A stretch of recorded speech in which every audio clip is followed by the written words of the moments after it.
Hi friends, welcome to my channel Mamata Mysuru. ಇವತ್ತಿನ ಟಾಪಿಕಲ್ಲಿ ಏನು ಅಂತ ಹೇಳಿದ್ರೆ ಅಧಿಕ ಮಾಸ ಎಂದರೆ ಏನು ಮತ್ತು ಅಧಿಕ ಮಾಸದಲ್ಲಿ ನಾವು ಹೇಳಬಹುದಾದ ಶ್ಲೋಕ ಮತ್ತು ಮಂತ್ರಗಳು ಯಾವ ರೀತಿಯಲ್ಲಿ ಇರುತ್ತದೆ ಅನ್ನೋದನ್ನು ಹೇಳ್ತೀನಿ.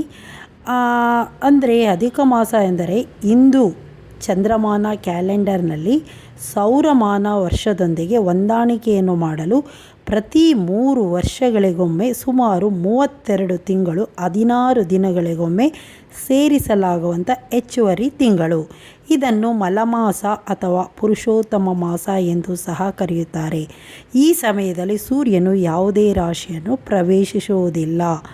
ಅಂದರೆ ಈ ತಿಂಗಳು ಅಧಿಪತಿಯಾದಂತಹ ಭಗವಾನ್ ವಿಷ್ಣು, ಆದ್ದರಿಂದ ಅವನಿಗೆ ಅಂದರೆ ಪುರುಷೋತ್ತಮ ಮಾಸವೆಂದು ಹೇಳಿ ಪೂಜೆಯನ್ನು ಮಾಡಲಾಗುತ್ತದೆ. ಅಂದರೆ ಈ ಮಾಸದಲ್ಲಿ ಭಗವಾನ್ ವಿಷ್ಣುವಿನ ಆರಾಧನೆಯನ್ನು ಮಾಡುವುದರಿಂದ ಪಾಪಗಳನ್ನು ತೊಡೆದು ಹಾಕುತ್ತದೆ, ಆಧ್ಯಾತ್ಮಿಕವಾದ ಬೆಳವಣಿಗೆಯನ್ನು ಸಹ ನೀಡುತ್ತದೆ. ಆದ್ದರಿಂದ ಅಧಿಕ ಮಾಸದಲ್ಲಿ ಸಾಮಾನ್ಯವಾಗಿ ಕೆಲವು ಮಂತ್ರಗಳನ್ನು ಹೇಳುವುದರಿಂದ ಯಾವುದೇ ಒಂದು ಪಾಪಕರ್ಮಗಳಿದ್ದರೂ ಸಹ ಅದು ಪಾಪ ನಿವಾರಣೆ ಆಗುತ್ತದೆ ಎನ್ನುವಂತಹ ನಂಬಿಕೆಯೂ ಸಹ ಇರುತ್ತದೆ.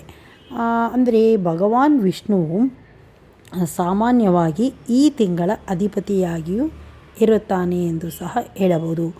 ಅಧಿಕ ಮಾಸದಲ್ಲಿ ನಾವು ಪಠಿಸಬಹುದಾದಂತಹ ಕೆಲವು ಶ್ಲೋಕ ಮತ್ತು ದಾನದ ಮಂತ್ರಗಳು ಸಹ ಕಂಡುಬರುತ್ತದೆ. ಅಂದರೆ ಭಗವಾನ್ ವಿಷ್ಣು ಅಂತ ಹೇಳಿದ್ರೆ ಅವನಿಗೆ ಬಹಳ ಪ್ರಿಯವಾದುದು ಅಂತ ಹೇಳಿದ್ರೆ ತುಳಸಿ ಆಗಿರ್ಬೋದು ಅಥವಾ ಮಲ್ಲಿಗೆ ಆಗಿರ್ಬೋದು, ಸೇವಂತಿಗೆ, ಪ್ರತಿಯೊಂದು ಸಹ ಹೂವು ಸಹ ವಿಷ್ಣುವಿಗೆ ತುಂಬಾ ಇಷ್ಟ ಆಗಿರುತ್ತೆ. ಯಾಕೆ ಅಂದರೆ ಭಗವಾನ್ ವಿಷ್ಣುವಿಗೆ ಅಲಂಕಾರ ಪ್ರಿಯನೂ ಸಹ ಆಗಿರುತ್ತಾನೆ. ಆದ್ದರಿಂದ ಭಗವಾನ್ ವಿಷ್ಣುವಿಗೆ ಆ ದಿನ ನಾವು ಚೆನ್ನಾಗಿ ಅಲಂಕಾರವನ್ನು ಸಹ ಮಾಡಬೇಕು. ಮತ್ತು ಆ ದಿನ ಕೆಲವು ದಾನ ಧರ್ಮಗಳನ್ನು ಸಹ ಮಾಡುವುದರಿಂದಲೂ ಸಹ ಅತಿ ಹೆಚ್ಚಿನ ಪುಣ್ಯದ ಒಂದು ಲಾಭವನ್ನು ಸಹ ಪಡೆದುಕೊಳ್ಳಬಹುದು.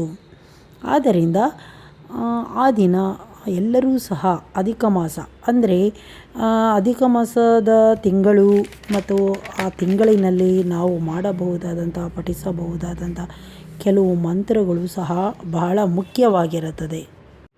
ಅಧಿಕ ಮಾಸ ಅಂದರೆ ಈ ತಿಂಗಳು ಮೇ 17, 2026 ಮತ್ತು ಅಂತ್ಯ ಆಗೋದು ಜೂನ್ 15, 2026ವರೆಗೂ ಸಹ ಇರುತ್ತದೆ. ವಿಷ್ಣುವಿನಿಗೆ ಪೂಜೆಯನ್ನು ಮಾಡಿ 33 ಬಾರಿ ಈ ಕೆಲವು ಮಂತ್ರಗಳೆಲ್ಲ ಇರುತ್ತೆ, ಅದನ್ನು ಹೇಳುವುದರಿಂದ ಅತಿ ಹೆಚ್ಚಿನ ಲಾಭವನ್ನು ಪಡೆದುಕೊಳ್ಳಬಹುದು.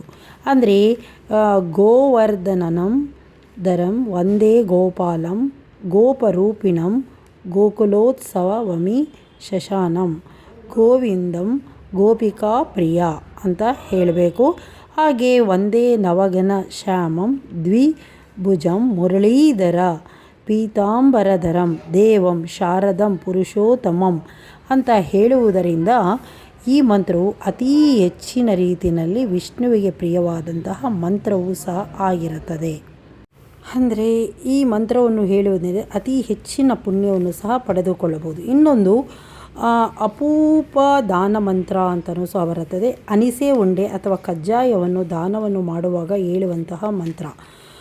ವಿಷ್ಣು ರೂಪಿ ಸಹಸ್ರಾಂಶು ಸರ್ವ ಪಾಪಹರೋ ಹರಿಹಂ ಅಪೂಪಾನ ಪ್ರಧಾನೇನ ಮಮ ಪಾಪಂ ವ್ಯವೋಹತ್ ಅಂತ ಈ ಮಂತ್ರವನ್ನು ಹೇಳುವುದರಿಂದಲೂ ಸಹ ವಿಷ್ಣುವಿಗೆ ಬಹಳ ಇಷ್ಟವಾದಂತಹ ಮಂತ್ರವಾಗಿರುತ್ತದೆ. ಇದನ್ನು ಸಹ 33 ಬಾರಿ, ಅಂದರೆ ಇಲ್ಲಿ ಹೇಳಿರುವಂತಹ ಎಲ್ಲ ಮಂತ್ರಗಳನ್ನು ಸಹ 33 ಬಾರಿ ಪ್ರತಿದಿನವೂ ಸಹ ಹೇಳುವುದರಿಂದ ವಿಷ್ಣುವಿನ ಒಂದು ಭಕ್ತಿಗೆ ನೀವು ಪಾತ್ರರಾಗಬಹುದು. ಈ ಮಂತ್ರವನ್ನು 33 ಬಾರಿ ಹೇಳಬೇಕು. ಅದೇ ರೀತಿಯಲ್ಲಿ ವಿಷ್ಣುವಿಗೆ ಇನ್ನೊಂದು ಅತಿ ಮುಖ್ಯವಾದಂತಹ ಒಂದು ಮಂತ್ರ ಅಂತ ಹೇಳಿದ್ರೆ ಮಾಸ ನಿಯಾಮಕ ಸ್ಮರಣೀಯ ಮಂತ್ರ ಅಂತಲೂ ಸಹ ಹೇಳಬಹುದು. ಈ ಮಂತ್ರವನ್ನು ಹೇಳುವುದರಿಂದಲೂ ಸಹ ಅಂದರೆ ಇದನ್ನೆಲ್ಲ ನೀವು ಏನು ಅಂತ ಹೇಳಿದ್ರೆ 33 ಬಾರಿ ಮಾತ್ರ ಹೇಳಬೇಕಾಗಿರುತ್ತೆ. ಹೇಳಬೇಕಾದ್ರೆ ಬಹಳ ಎಚ್ಚರಿಕೆಯಿಂದ 33 ಬಾರಿ ಹೇಳಬೇಕು.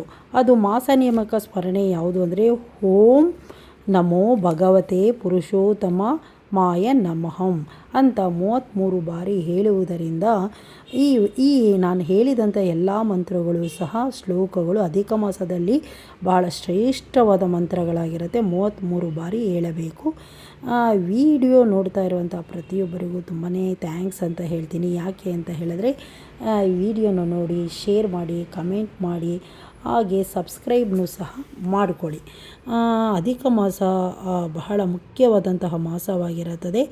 ಆ ದಿನ ನಾನು ಹೇಳಿರುವಂಥ ಈ 3 ಮಂತ್ರಗಳು ಶ್ಲೋಕಗಳು ಬಹಳ ಮುಖ್ಯವಾಗಿರುತ್ತದೆ. ಇದನ್ನು ಹೇಳಿ ವಿಷ್ಣುವಿನ ಭಕ್ತಿಗೆ ಪ್ರೀತಿ ಪಾತ್ರರಾಗಿ.